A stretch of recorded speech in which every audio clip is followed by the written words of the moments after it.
Hello guys, in this video we're going to talk about how much does Printify charge in their website. So basically here in Printify, when you're actually starting, you can use it for free. But when you create an account and try out the product, that's when you start paying fees. So they try to advertise it right here that they don't have fees, but that's only when you're actually signing up.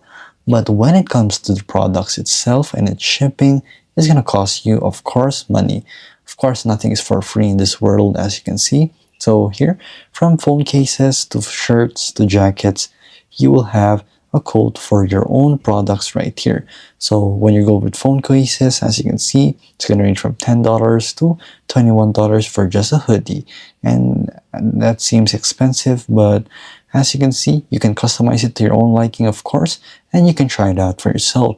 It's free to create. You create your first product, connect it to your Shopify, Etsy, and many much more, and then order and track a sample. So you can create your first product right here, and then you can even get 20% discount on all products using your Printify Premium. So there you go guys.